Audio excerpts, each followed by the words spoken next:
Bonjour à tous. L'histoire d'aujourd'hui s'intitule « Cochon rentre à la maison ». Le texte et l'illustration sont de Yannick Lefrançois aux éditions Calicéphale. Nous allons commencer l'histoire, mais avant de poursuivre la vidéo, je t'invite à t'abonner et à cliquer sur la notification pour ne rien manquer de nos prochaines histoires. Merci par avance. Ce matin, comme tous les matins, Frida, la bonne fermière, laisse son cochon batifoler dans la forêt quelques instants. Rien de plus fortifiant qu'un bon bol de glands et de châtaignes pour commencer la journée. La récréation est terminée. Dépêche-toi de rentrer. Je dois aller nourrir les poules. Mais le cochon, la bouche pleine, fait la sourde oreille. Frida, qui ne supporte pas la contrariété, va trouver du renfort auprès du meilleur ami de l'homme. Réveille-toi, Médor.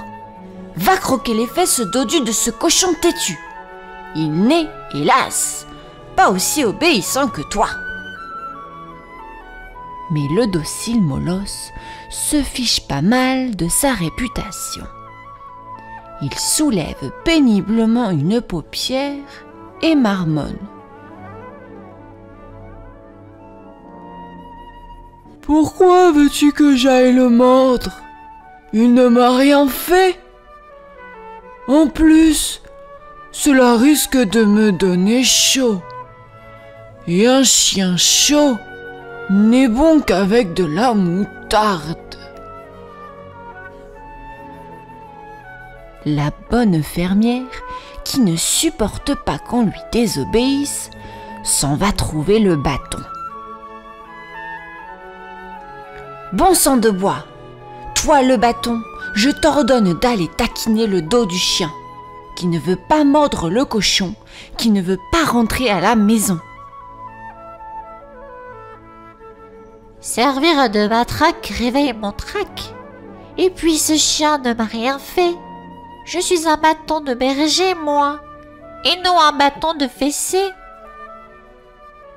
Frida, outrée par tant de rigidité, se dit que le bâton pliera devant la menace du feu. Lampe à pétrole, je veux qu'avec ta flamme, tu brûles le bâton qui ne veut pas battre le chien, qui ne veut pas mordre le cochon, qui ne veut pas rentrer à la maison. Je n'ai pas de raison de réduire ce pauvre bâton en cendres, dit la flamme. Il ne m'a rien fait. D'ailleurs, je ne me consume que pour éclairer cette grange. La matrone fulmine. Ils se sont tous donné le mot pour me retarder aujourd'hui. Toi, le sot, je sais que tu es plus intelligent que tu n'en as l'air. Va donc éteindre avec ton eau la flamme qui ne veut pas brûler le bâton, qui ne veut pas battre le chien, qui ne veut pas mordre le cochon, qui ne veut pas rentrer à la maison. Je n'ai pas de raison d'éteindre cette flamme, s'écrie le récipient, plein de contenance. Il ne m'a rien fait. Et puis je ne suis pas si sot. Moi je m'approche du feu, et mieux je me porte. Fermière, excédée par ses débordements, s'en va au pré. Cette fois, la coupe est pleine. Et la Mirabelle, bois l'eau de ce seau qui ne veut pas éteindre la flamme, qui ne veut pas brûler le bâton, qui ne veut pas battre le chien, qui ne veut pas mordre le cochon, qui ne veut pas rentrer à la maison. Oh, je n'ai pas de raison de boire son eau. Il ne m'a rien fait, ce bon sot. Et puis je ne suis pas gourde. Je ne veux pas que ma panse déborde. À ta guise, dit la fermière, courroucée par l'entêtement de la bête à cornes. « Oh là, boucher! Transforme-moi cette ruminante en beefsteak bien tendre. Figure-toi qu'elle ne veut pas boire l'eau du seau, qui ne veut pas éteindre la flamme, qui ne veut pas brûler le bâton, qui ne veut pas battre le chien, qui ne veut pas mordre le cochon, qui ne veut pas rentrer à la maison. Et cette vache m'a l'air aussi vieille que toi, fermière. Si tu veux des steaks durs comme de la semelle, adresse-toi au cordonnier. » Devant tant de roublardise, Fridoline décide d'abattre sa dernière carte. Elle va trouver Robès, le gendarme qui ouvre l'œil et qui toujours lui fait les yeux doux. « Oh, mon valeureux chevalier de l'ordre et du mérite, je te supplie d'arrêter et de mettre en prison ce mufle de boucher qui ne veut pas découper en rondelles ma Mirabelle, qui ne veut pas boire l'eau du seau, qui ne veut pas éteindre la flamme, qui ne veut pas brûler le bâton, qui ne veut pas battre le chien, qui ne veut pas mordre le cochon et qui ne veut pas rentrer à la maison. »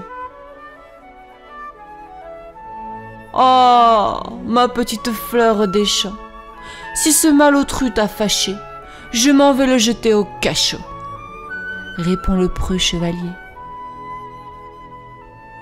Ces mots ne tombent pas dans l'oreille d'un sourd.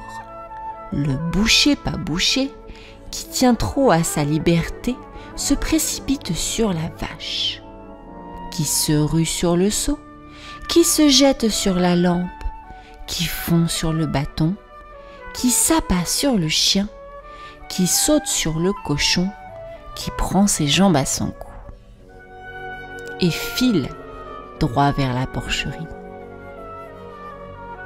Essoufflée comme jamais, la rondouillarde Frida s'approche de l'entrée du bercail.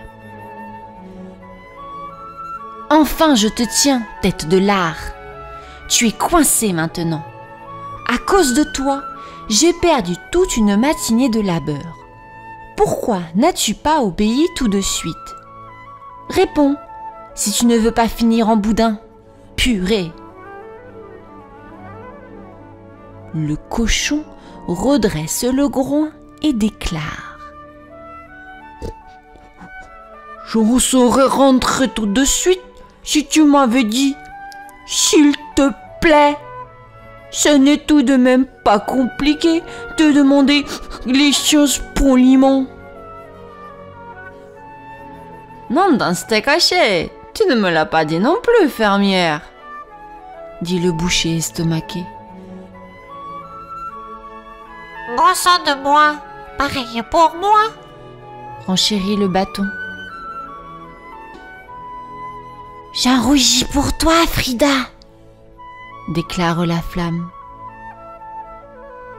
Accablée par toutes ces remarques, notre pauvre fermière reprend son travail là où elle l'avait laissé et promet qu'à partir de ce jour, elle n'oubliera plus jamais de dire « s'il te plaît » et « merci ». Et voici la fin de notre histoire. J'espère qu'elle vous aura plu. À bientôt.